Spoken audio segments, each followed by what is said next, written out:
Got the recording started. We have 40 participants, so that's a lovely turnout. Let me just spotlight myself here. So thank you so much, everyone, for joining us. It's lovely to see lots of familiar faces. I see some of our current students and some of our ex-students, and also some people I don't know. And it's lovely to see participation in this Leadership Coaching Roundtable. And that was the whole idea with this. This is the second Leadership Coaching Roundtable discussion we have. 2 months ago, those of you that were there, we had a whole panel of our faculty, and we spoke about COVID and how coaching is helping people, leaders through COVID, and also how coaches had to adapt their practice. And in that session, I think it was Neville Goldin, and Neville, I see you are here on the session. I think it was you who mentioned right at the end, but how do we support coaches, and what about supervision? So supervision is a topic that's always been fascinating me, because it's something that as coaches we all know we should be doing, and are we doing enough of it? And is it really necessary? And especially for the coaching students here, I think it's an important message that will come through today about what coaching supervision is, whether it's important, and what role it can play. And to help us in the discussion today, in the roundtable, I managed to find two very well-qualified speakers. First of all, Professor Tatiana Bachkirova from Oxford Brookes University. She needs no introduction. If you've ever done any research in coaching, you would have quoted her and referenced her many deep, insightful research papers. She also lectures on our program. So Tatiana, thank you very much for making the time to talk to us today with your supervisor hat on. Tatiana wears many hats, and today she puts on her supervisor hat. And then also locally, Dr. Jean Hazlitt, she has a PhD in coaching as well, and she represents herself, obviously, but also from a COMENSA perspective. COMENSA, of course, is our local coach governing body, and we want to bring in, so we have the UK voice and perspective on coaching supervision, and I thought let's then maybe compare and contrast it to what's happening in South Africa. So Jean, thank you also very much for making the time. So there's no presentations. We really are just going to have a discussion. I'm going to ask questions. We'll do about 30 to 45 minutes of our two panelists, and then we'll open it up to the audience. So make your notes for any questions you want to ask. So let's start off then. I want to first ask both speakers or panelists to introduce themselves. So Tatiana, will start with you. So briefly tell us just about yourself, and also specifically, how did you become involved in coaching supervision? Okay, thank you, Nicky.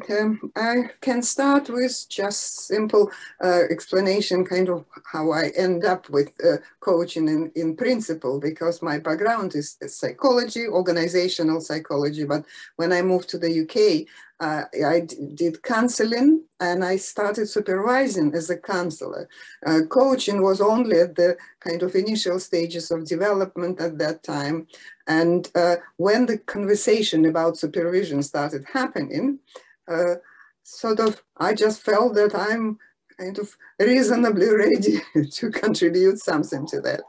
And I will tell later, so how exactly it happened, and what controversies happened through that. So, and after that, we developed the postgraduate program at Brookes on coaching supervision. And after that, now we are transferred it into the advanced professional practice rather than postgraduate, because the decision was made that it's more sensible. And I continue supervising lots of coaches and groups. So that's my Great. Thank you. Thank you very much, Tatiana. Right, Jean, over to you. How did you get involved who are you, and how did you get involved in coaching supervision? So for myself, I fell into it by accident because I was a volunteer internal coach in an organization, and I'd done so much work that they wanted to gift me something. So they decided to gift me with studies of supervision. I went kicking and screaming into class because I just thought I don't need any more studies. I don't need this. But actually, when I was there, I had opened my eyes to a whole new different world of learning, self-development, and understanding what to do for my own coaching practice. So now I offer it to other coaches as well, but there's still that stigma attached that you don't need a supervisor. So we work with that quite a bit. So I mentor at different universities at coaching programs and also talk to them about the benefits of supervision. And that's when I ended up wanting to join a supervision group with Sally. And she ended up enlisting me to be on the supervision committee with COMENSA. So that's how I ended up in the committee. I arrived to a meeting thinking I was going to be having a group supervision session, only to find myself in a committee and then stay there for a little bit longer. So yeah, everything happens by accident sometimes, but absolutely loved what happened. Great. Okay. So thank you for this backstory. So I think it's a story that many of us can share as how we got involved in coaching and beyond that. Sometimes a bit by accident, but always driven by our passion. So the next question I want to ask then, what is coaching supervision? Can we maybe just, in coaching already, we have so many definitions and we all don't even agree on what it is. So Tatiana, maybe over to you, back to you. How would you define coaching supervision? What is it actually? I can give one long and formal definition, but I want to explain how it happened because it's not just mine. And I will give you my shortest one. Okay. The long one occurred in 2005 when kind of just only conversation about coaching supervision started happening. And we ran a seminar, like similar to what we are doing right now at Brooks. And lots of people came and were very much against supervision. But three of us were developing that Patty Stevens and, I forgot her name, sorry, Willis. We developed the definition in order to present in that seminar, okay? And I will read you that definition exactly because lots of people copied it then eventually for books and everything. It said, coaching supervision is a formal process of professional support which ensures continuing development of the coach and the effectiveness of his or her coaching practice through interactive reflection, interpretive evaluation, and sharing of expertise. Okay. Wow, that's a mouthful. That's not the worst. I have to say, Peter Hawkins has twice as long a definition. But let me just give you my shortest one, which I really like, and people sort of copy it as well. It's simply supervision is helping coaches to see more than they currently see in their work. That's lovely. Yeah, that really cuts to the point. Great. So now we have a definition of supervision. Jean, do you have anything to add to that? Are you in agreement that that is also in your mind what supervision is? Yeah, definitely in agreement, and I agree with Tatiana. Peter Hawkins' one is very long, but I love Peter Hawkins, and I've been to many of his events, and he summarizes it quite nicely. But for me, if I have anybody who's asking me, I said, you need some way to help develop yourself. If you are a beginner coach, you're also looking for becoming more professional. So we work on your professional space, and you also need a space to reflect because sometimes we have blind spots as well as coaches. Or if you work in an organization, you might get tainted by the organization and not even know you're being sucked into that. So it's nice to have a different point of view to actually just bounce something off to help you. So yeah, as Tatiana said it as well, it is a space for you to reflect on your own coaching practice and your own personal development. Okay, but is it then different to going through a coach training course, right? How is it different to going to another training course to become a better coach? Jean, maybe to start with you. Yeah, so for me, I went through the University of, the UCT program. So when I was asked to go and do supervision, I had already spent 3 years studying as a coach. So the last thing I wanted is to go and actually do some more. And I was then starting to go and do my PhD in coaching too. Mm-hmm. But what it does is it opens up a whole different world with different models and different ways of looking at it. And it's to professionalize as well. So from my point of view, that supervision is, and the word supervision might be wrong. I like to break it down to say super and vision, to have a different vision of your work and the way you're doing it. But the only way to do that is to study the ethics, study the different triangles, study the 7I model from Hawkins. So there's a whole lot of different models you can be doing. Whereas coaching focuses on coaching models and different elements to that. So there's definitely a different hat. And then you could also say that, but what's the difference then to mentoring? Well, but mentoring, you have a different hat on as well. So it depends on what the person's requirements are and the studies that you've done to actually bring that in to better understand. Okay, great. Thanks. So Tatiana, back to you. You come from a psychotherapy background. So maybe you'd be well placed to do this. Coaching, we always say that coaching borrows from so many other fields, right? We are on the back of giants, stand on the shoulders of giants. So how is this, where does it come from, the concept of supervision, and how are we borrowing from other fields? Yes, and this is actually adds to your previous question as well, why it's not enough just simply being educated. And I would just say, yes, the education gives you the entry to the profession, but it doesn't guarantee you becoming a professional yet. Okay. So, and I think probably it's better to start. And also you mentioned the kind of my counseling background. And in that meeting that I said that the definition was developed, I actually was making exactly this case. Why coaches need supervision more than counselors and therapists? Because more than them. Okay, interesting. Not less, but more. Okay, and obviously psychologists have and medical profession have supervision, so they have a sort of after their study they have a kind of, we wouldn't call it apprenticeship style, but they work for a long time as practitioners in training and still under supervision. So in coaching, for some reason, we think that we are just ready like that, okay? But let me give you that 3 reasons. Now, the one is that Jean already mentioned, that coaching deals with complexity of the as particularly in organization of the cases and all the involvement, okay? But that is one of the kind of obvious reasons in my view. There is another one, okay?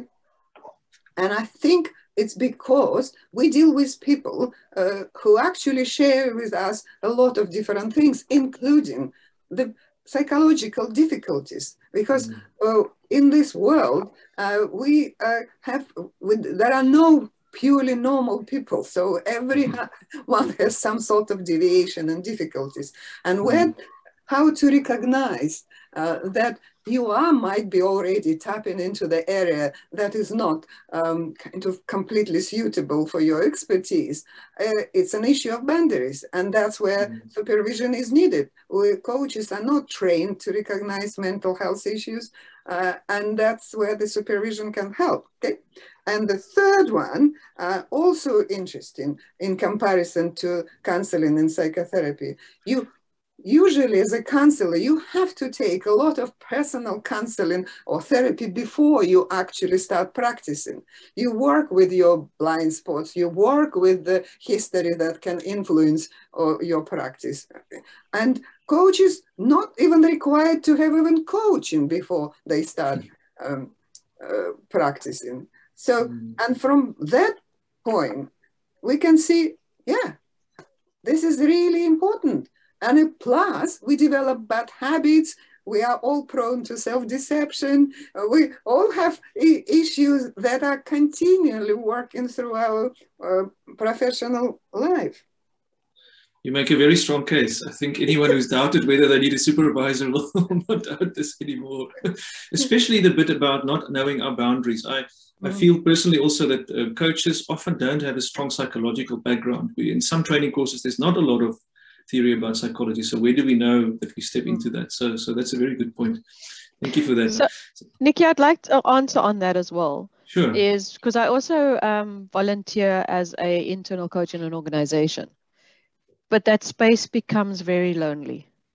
And what we've learned in organizations, if you do have a panel of coaches, you put them together in community, and then you have group supervision sessions.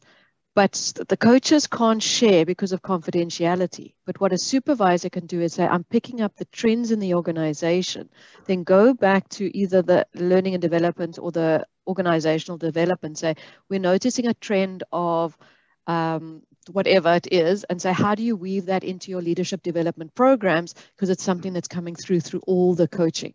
So they're not saying this executive has this issue. It's as a collective, they're getting the information to share back, but it also builds that community of, that coaching community where we learn from each other, we help each other in that group setting. So it also does give different elements to that. Okay, great. So maybe that's something I wanted to ask before.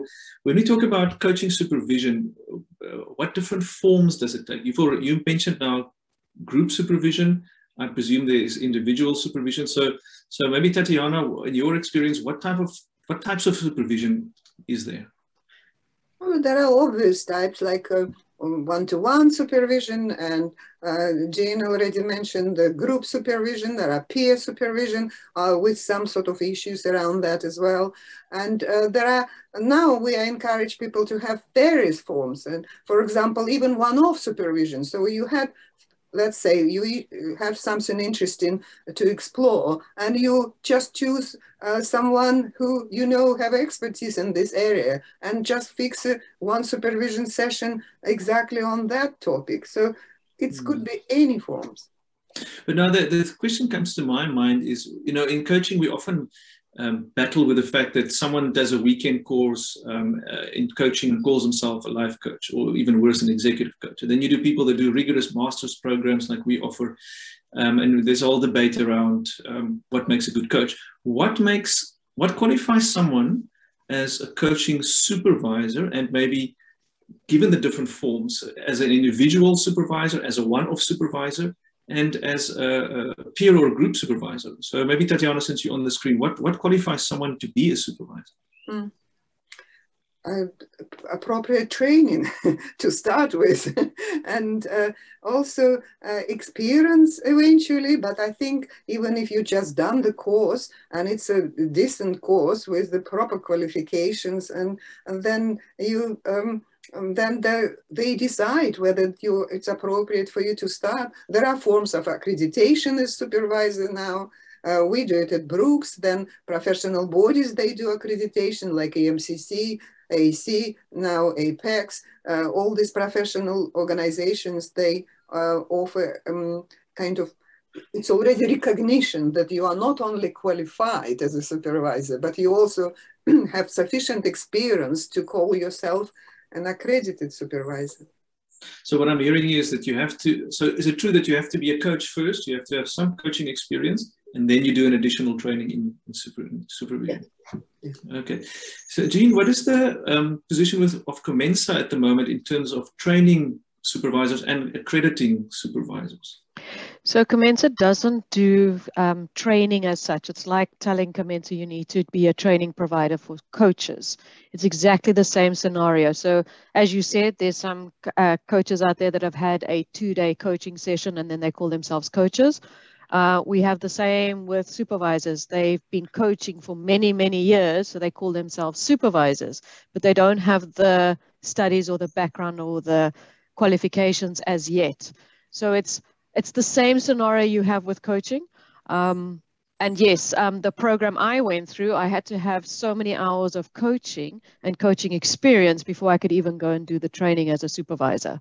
So they do look for qualifications. Then from a COMENSA point of view, they are going through rigorous registration with the supervisor to say, what are your qualifications? And they go through a whole panel. Your application goes through to 3 or 4 different people to go and be assessed. And from that, then you can go on to the supervision panel for COMENSA. So if you're looking for a supervisor and you look at the COMENSA website, you'll know that the supervisors loaded there are not just loaded for the sake of putting a supervisor there. They have actually gone through a screening process. Okay. So at what point should a coach consider the idea of becoming a supervisor? In your experience, when are you good enough as a coach to become a supervisor? that's as how long is a string. So yeah, I wouldn't say that as you come out of coaching school, you come as coaching supervisor. For myself, I first did a lot more studies for myself on coaching, and then I developed group coaching, a whole lot of different levels, and then I only started to investigate in supervision. So you want to understand group dynamics first and a whole lot of other elements, but it all depends on the individual and where their passion lies. I don't expect all coaches to become supervisors. They might not have that inclination to become a supervisor, because it is holding ethical behaviors. There's a whole lot of other elements that you need to also consider as well. And then you also got to decide, do you want to wear multiple hats? Because when you're a supervisor, it's a very different conversation to a coaching conversation. Right, right. Tatiana, in your experience, the kind of students that you attract to your supervision program, what are their profiles and their backgrounds? They are all experienced supervisors. Brooks also is not, experienced coaches in the first place, but Brooks is also known for kind of not working only with corporate type of coaches. We actually, people come to us who coach in communities, in social services, in medicine, even work for NHS, for example, in a lot of educational institutions, but it's with different context, but usually with good experience already, and very interesting students to work with, quite advanced in all sorts of ways. But what we also do in our program, because it's quite intense and shorter but intense, we also already ask people to demonstrate if they have a sufficient psychological background to deal with the issue that will be introduced in the course. So we actually check and sometimes I interview people who apply to us to make sure that they can manage the program, not just sort of send them away, but to know that they are sufficiently, they would benefit rather than it's go over their head. All right. So what I'm hearing you saying is that you expect some basic, at least, well, with some kind of psychological understanding of psychology, because that's the kind of stuff that you have to do. Yeah, no, it's a coaching psychology, not just sort of, it's related to working with people. And it's possible to, sometimes people just have a qualifications or worked in their fields, or they have a number of courses that they demonstrate that they've done of similar nature, of this nature, or they've done sufficient reading, or I just recommend them sometimes when through that conversation, that's what they would ideally should be prepared for. Great. Okay. Thank you. So we've touched on already, and you've mentioned a few, but I just want to introduce it as a question in itself, to consolidate it. So why should I as a coach do supervision? What is the benefit to, but not only to me, also to my client? So maybe Jean, if I can switch back to you, why should coaches bother with supervision?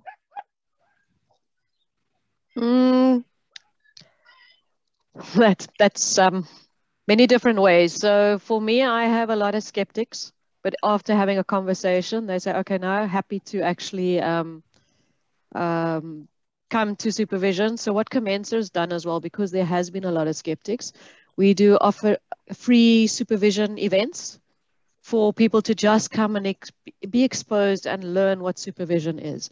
And every one of those events, the coaches have walked away to say, wow, that has actually opened my eyes to see my coaching practice in a different way. It's like, an example I use to some people is you drive a car. Sometimes we don't even remember how we remember to do the clutch, the accelerator, but when you were learning to drive the car, you remembered all of those things. So some of my clients come to me just to say, I just want to check in, am I doing my contracting right? Or what's getting in the way of me getting further or getting better clients? What's getting in the way of me actually, I feel stuck sometimes because we actually get pulled into a parallel process with our clients. And if you've been in the same organization coaching for a while, you end up falling into some of those traps too. So where a supervisor comes from that bird eye view that can say, but I'm noticing your patterns. I'm noticing that those patterns are now similar to your clients. So what are you not seeing? So it's just that different reflection space.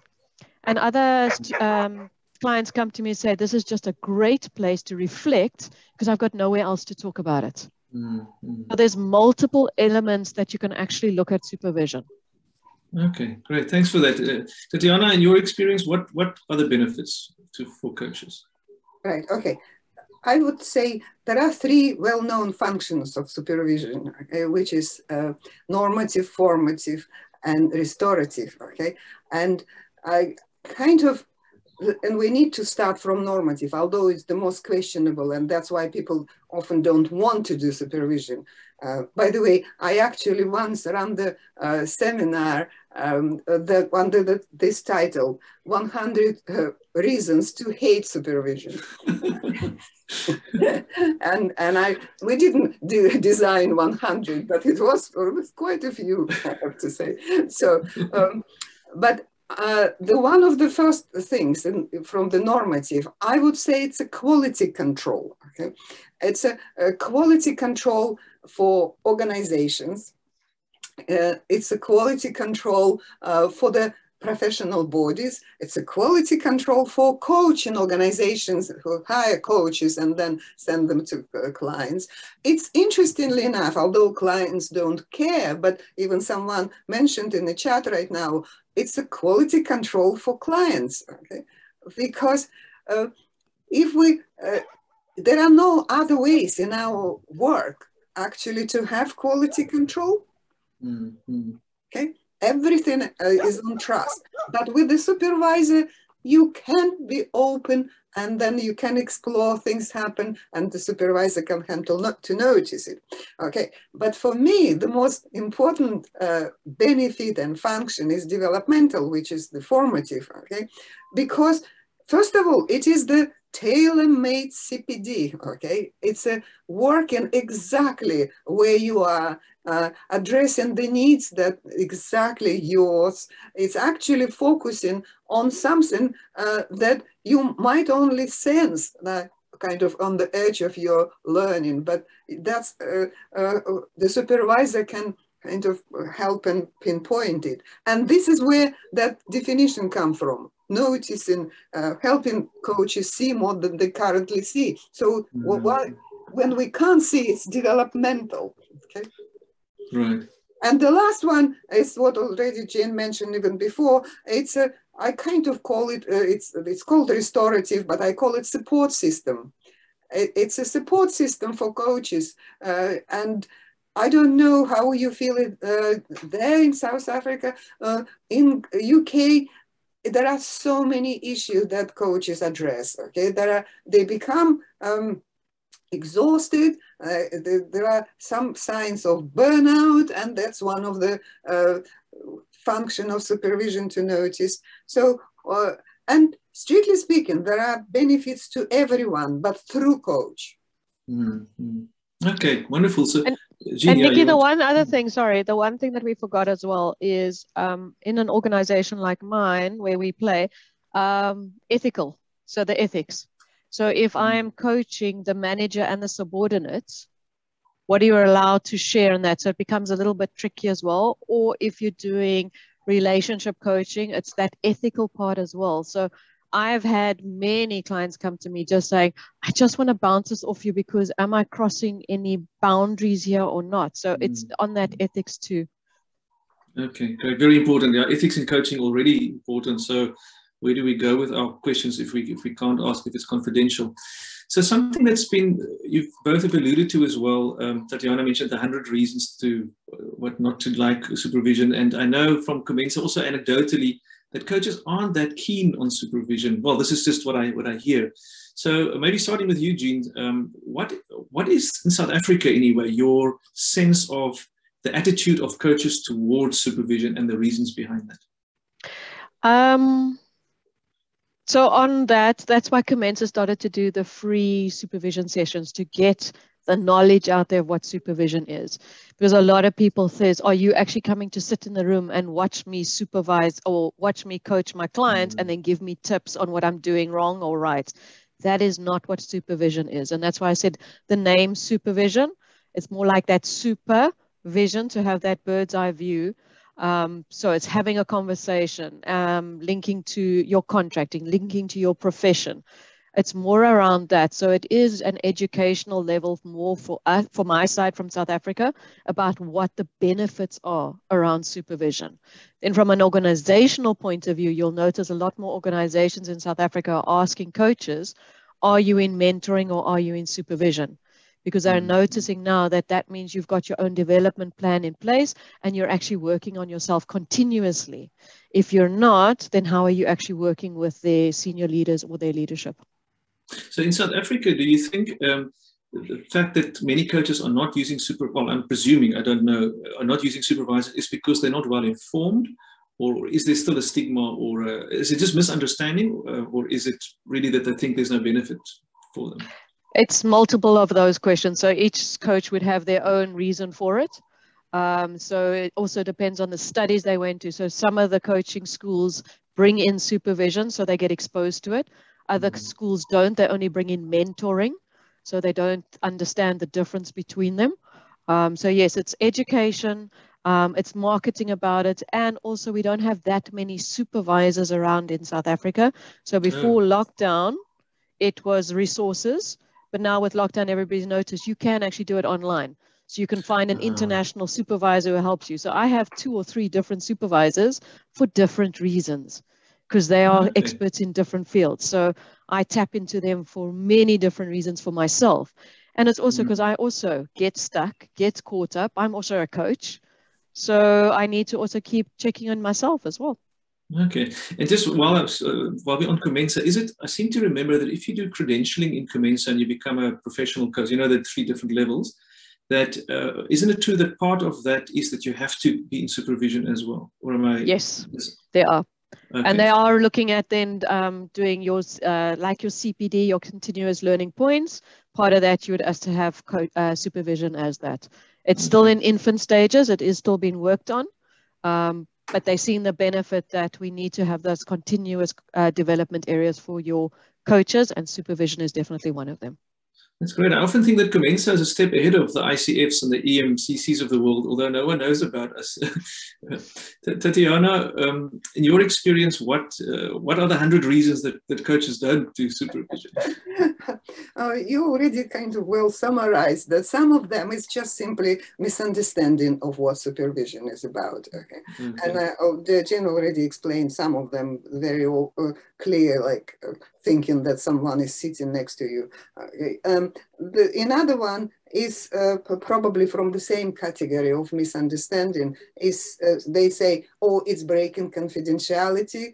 It's also so easy to explain that in proper supervision, you don't break confidentiality, okay? And there are also some reasons like that supervision stifles your creativity, because like supervisor will be like cloning you and telling you what to do, what's right, what's wrong, which is also ridiculous because, and again, with good education, supervisors are able to work with different styles of coaches and actually to help them to develop according to their orientations and approach. Okay.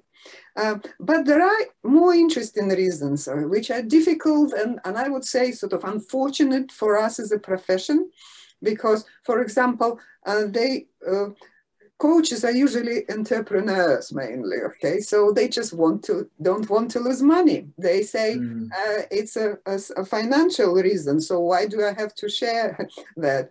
And then they find all sorts of explanations for why it's not necessary. So, for example, they say, if I'm no good, nobody will pay me. Okay, so why do I need someone like supervisor for the quality of my work? Okay, but you know pretty clearly that it's easy to argue with this argument because it's clients can't compare usually. They don't know. Yes. Exactly. So, and that is, yeah, but because it's not mandatory, you can insist. So this is why I ran that session, because I simply wanted to know what are the obstacles for people, what reservation do they have, and to have a proper conversation about it. Very interesting. And it touches on the, sorry, Jean, did you want to? No, okay. Go first. I'll go after you. I like this conversation. I actually also want to bring in another angle. We often talk about the professionalization of coaching. Will we become a professional discipline like psychology or medicine? And we know that research is an important part of that, and we're playing a role in that. How do you think, maybe Tatiana, since you're on screen now, how do you see supervision playing a role in the professionalization of what we do? Oh, that's a very serious question. And you also mentioned research. And by the way, one of the reasons people do, they said nobody actually proved that with supervision, we do deliver better coaching, okay? And that is a good and serious reason. But at the same time, I think that it's a misunderstanding again how coaching and supervision work, because it's incredibly difficult actually to connect the quality of supervision and up kind of level down to the actual changes in the client, because even the coach in the research, Nicky, you know yourself, is incredibly difficult in this regard. But there are plenty of interesting research. We've done just recently meta study on that, and it does show that there are all sorts of various benefits for coaches that research does show. Okay, but sorry, you asked the question. I went. No, that's all in line. So the professionalization, how can this help us to? Yeah. Right. So, and then next question became for a long time, and it was seriously debated: should we, for professionalization purposes, make it mandatory or not? Okay. And I was the first person actually to argue against that. Against it? Against that, yes. Oh, okay. Because I just also don't want supervision to be a tick box, okay? I just, strictly speaking, suggested, and then lots of people argue with me about that as well. They said, I wanted supervision to be our professional conscience. So that's where you actually bring important issue. That's where you actually show that you care about the quality of your work, okay? But sort of things moved on. Now, strictly speaking, if you want to be properly accredited as a coach, as in COMENSA, every professional body now ask for supervision before you're accredited. So it's kind of not formally mandated. Organizations still can hire you as a coach even if you're not supervised, but a lot of educated organizations in the UK, they ask for if you are being supervised. Very interesting. Jean, your and Nicky, the same is happening in South Africa as well, because of some of those people coming into organizations saying they're coaches, but the organizations are now realizing that they are consultants or something else, or experts in that field, not the true coach. So organizations are starting to educate themselves as well, and then they're saying, so where's your qualifications? What level is it? And are you being supervised or mentored? So that the organizations in South Africa that are interested in people development are definitely asking those questions. Okay, great. So this leads me then to the final question, because I want to leave some time for questions to the audience later on. So there seems to be a trend from, from where supervision started, where there was nothing, to now where it's becoming more formalized. So Jean, where do you see this supervision concept in 5 to 10 years from now? What is the trend and what do you expect from it?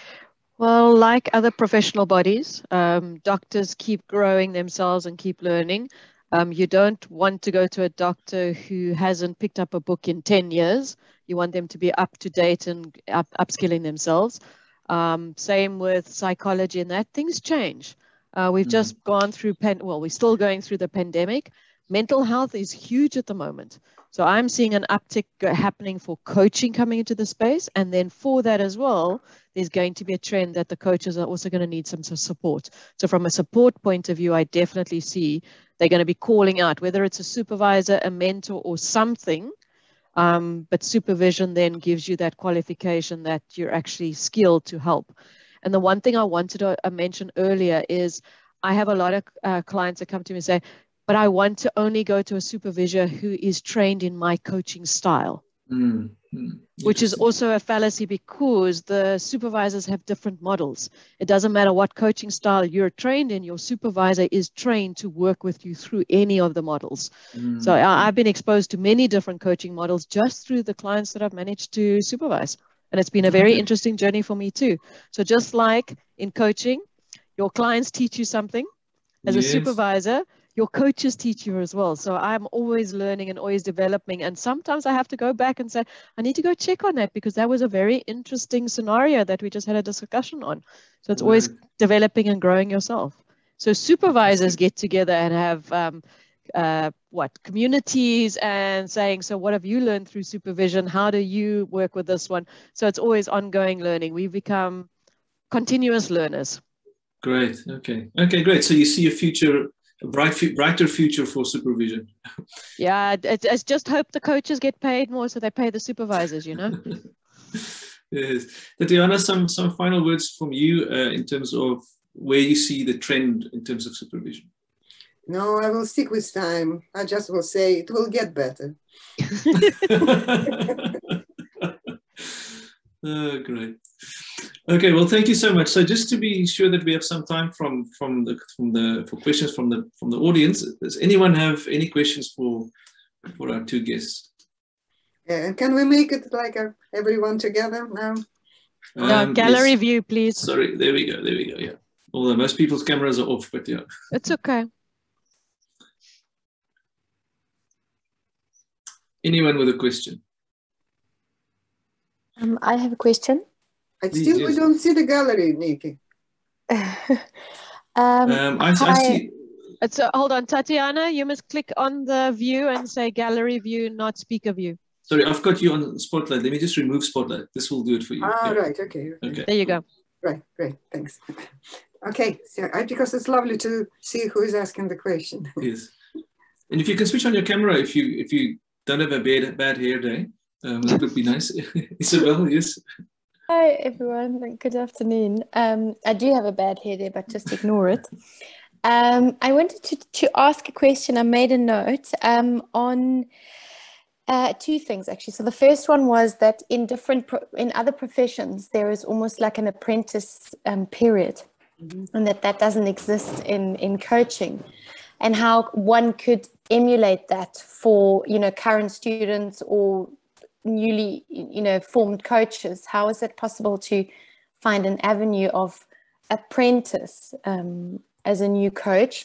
And then the second one was actually something around the supervisor. So if I choose a supervisor, I know Dr. Jean, you made a joke at the end that coaches earn well so they can pay the supervisors, but I was actually going to ask a question around this on affordability potentially of a newly formed coach having a supervisor, and then the confidentiality between coach and supervisor. Is it a similar contracting? How much sharing is allowed? What regulations are in place for this? Thanks.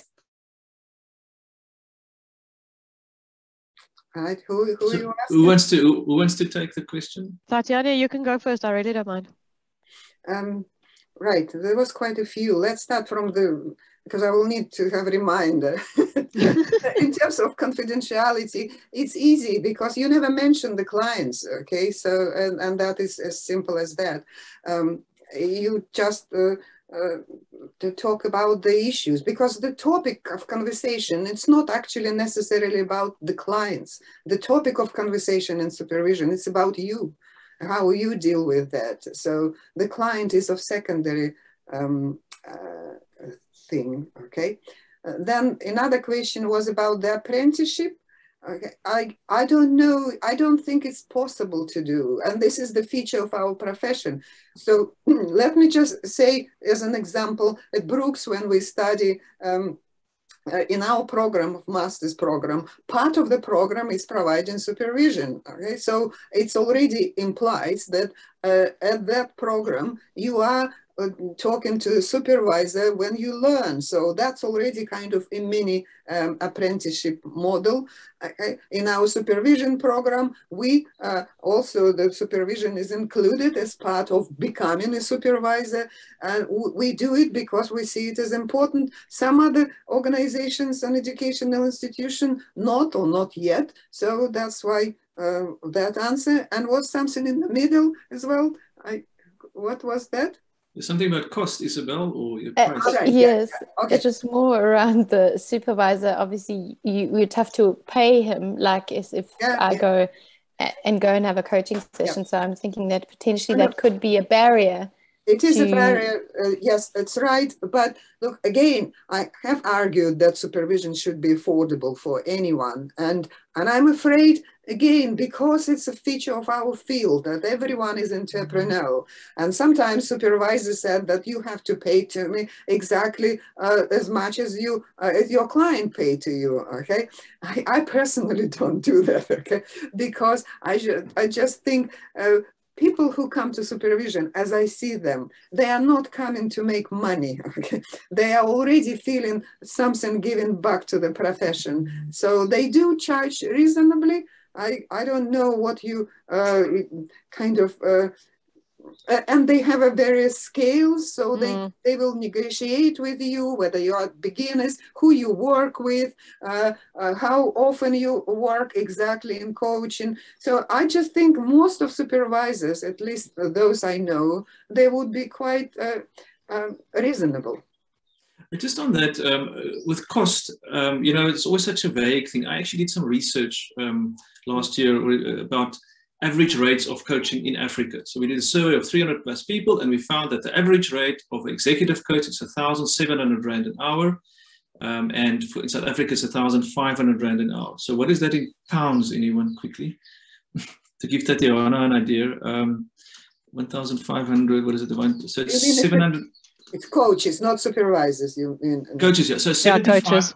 So coaches charge in South Africa £75 an hour, executive coaches. So 1,500. So what is the rate, Jean, in South Africa? Is there an average rate that supervisors charge? What does it cost as coaches to be supervised? So like Tatiana said, I'm a supervisor. I do not charge my coaching rates for supervision because I know I'm working with coaches. And there are some coaches that are beginners that are just starting. And for me, this is my own personal space. I'd prefer to have qualified coaches coming to supervision to grow their own practices and work in that space. So I do pro bono supervision, and I negotiate with if it's a student coach or if it's a senior level coach, depending on that. If you're coming to me and you're only coaching C-suite executives, then that's a little bit more of a tricky supervision kind of conversation. So the same as with coaching. If you're coaching C-suites, the complexity and the ripple effect of what you're doing with a client is a lot more than if you're just coaching somebody who is an entrepreneur running their own little small business with no ripple effect to staff and clients and those type of things.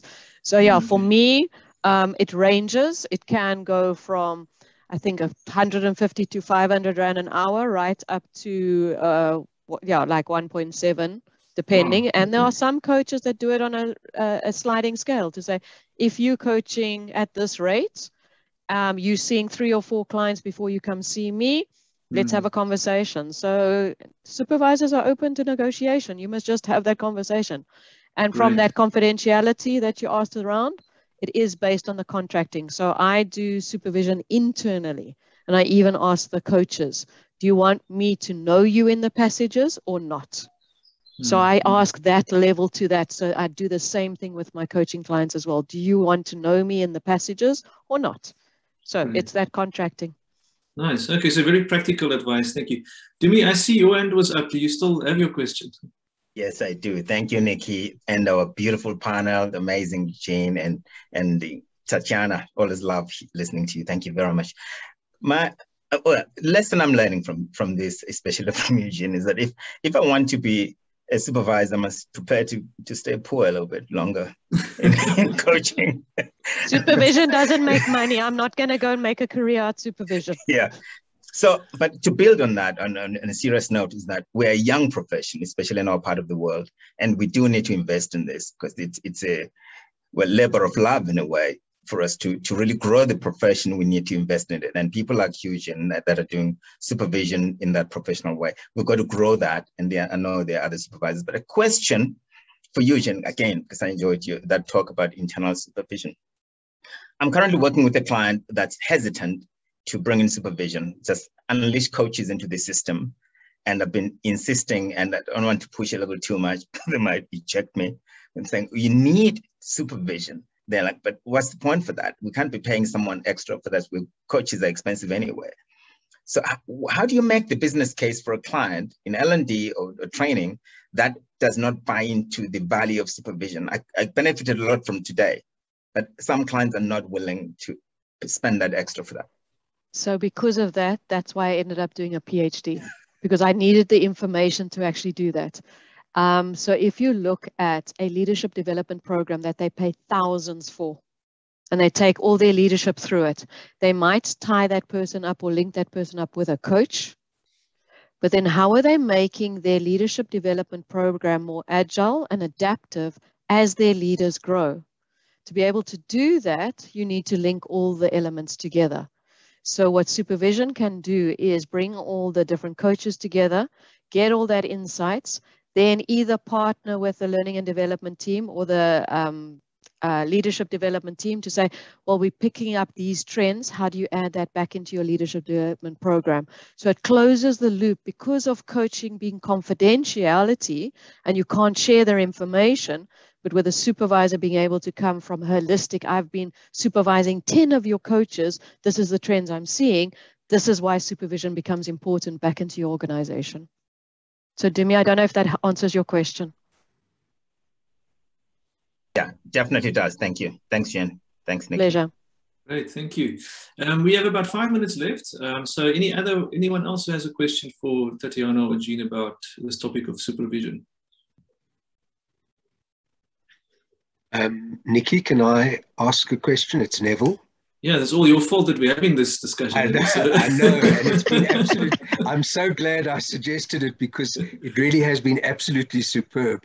Thank you so much to Jean and Tatiana and to yourself, Nikki, for really excellent facilitation. It's really been a great hour to have spent. And I just hope that we're not talking only to the converted. I hope there are some convertees that have listened to this as well. So I wanted to just pick up on Dumi's point around this sort of OD approach to coaching within an organization, because Jean, I 100% agree with you that the richness of the information that comes up when you're supervising a group of coaches working within an organization is just incredible. And I just wondered what your and Tatiana's views were around communities of practice and peer supervision.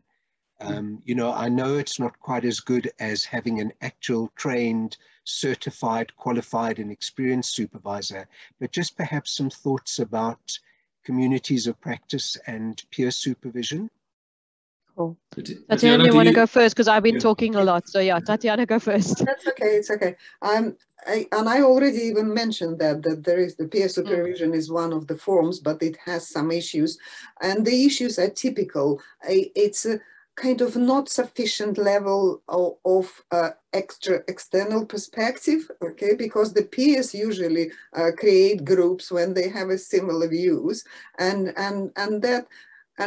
because they're also not trained actually to develop the conversation of that nature further and prompt for different levels of thinking, they become sometimes a little bit stale. So, and it's not that I have anything against them, because it should be. The more we have peer supervision as well, the better it is. But I did notice an interesting tendency recently, because when coaches were all going for peer supervision to be more economical, because it costs nothing to have a peer supervision group, they started asking experienced supervisors to come and supervise the groups after that, because they felt that they exhausted their ways of working.